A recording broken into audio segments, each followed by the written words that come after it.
గిరిజనులు ఎరుకలు యానాదులకు 1976లో నాటి ప్రధాని ఇందిరాగాంధీ ప్రకటించిన రిజర్వేషన్లకు 50 ఏళ్లు పూర్తి కానున్న నేపథ్యంలో కాంగ్రెస్ పార్టీ బస్సు యాత్రకు సిద్దమైంది.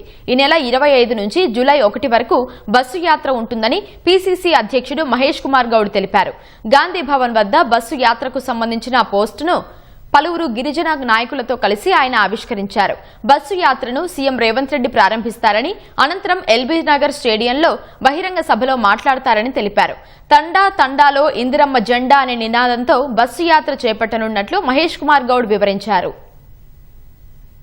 లంబాడ ఎరుకల యానాదికి శ్రీమతి ఇందిరాగాంధీ గారు మహిళా రిజర్వేషన్ కల్పించి 50 సంవత్సరాలు అవుతున్న సందర్భంలో ఈ నెల 25 నుంచి జూలై 1 వరకు బస్సు యాత్ర ఉంటుంది. ముఖ్యమంత్రి గారు ఈ బస్సు యాత్రను ప్రారంభిస్తారు. ఈ 50 ఏళ్లలో ఈ రిజర్వేషన్ వల్ల శ్రీమతి ఇందిరాగాంధీ గారి దయ వల్ల ఎంత ఉన్నత పదవులకి ఈ గిరిజనులు చేరుకోగలిగినరో ఇవన్నీ వివరిస్తూ దిగ్విజయంగా బస్సు యాత్ర ఉంటుంది.